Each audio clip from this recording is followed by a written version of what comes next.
ఆత్మీయులకు నమస్కారం. ఇప్పుడు మనము ధ్యానం అంటే మెడిటేషన్ ఎలా చేయాలో చూద్దాము. దీంట్లో చాలా రకాలు ఉన్నాయి. అందులో నేను మన ఆ, విపశ్యన ధ్యానం ఎలా చేయాలనేది మనం ఇవాళ చేసుకుందాము. ఇది బుద్ధుడు గారు చెప్పిందనమాట. దీంట్లో ఏంటంటే మనము చిన్నగా కూర్చుని రిలాక్స్గా కూర్చోవాలి.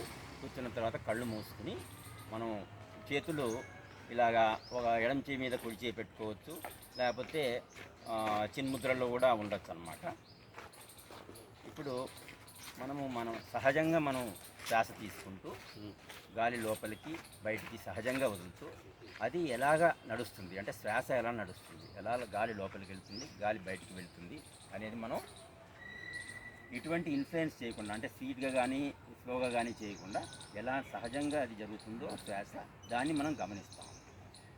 అంటే యాజ్ ఎ విట్నెస్, ఒక సాక్షిగా చూడండి. సహజంగా గాలి తీసుకోండి. మన మామూలుగా సహజంగా మీరు ఎలా శ్వాసిస్తారో అదే చేయండి, దాన్ని గమనించండి మనసుతో.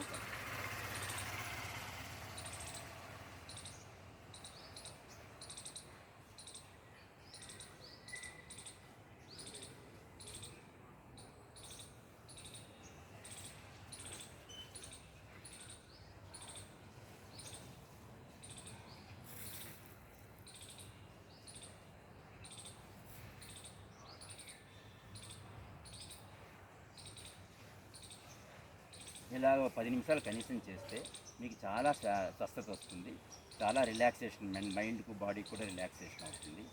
సో ఇది ఎంతో హ్యాపీగా ఉంటుంది మీకు. తర్వాత మీ దైనందిన జీవితాల్లో కూడా రోజంతా కూడా మీరు చాలా శాంతంగా, చాలా స్వస్థతగా ఉండడానికి, మీ వర్క్ ఎఫిషియన్సీ ఇంప్రూవ్ చేసుకోవడానికి కూడా ఉపయోగపడుతుంది మెడిటేషన్. ముఖ్యంగా పిల్లలకు కూడా చాలా మంచిది ఇది. కృతజ్ఞత. Thank you.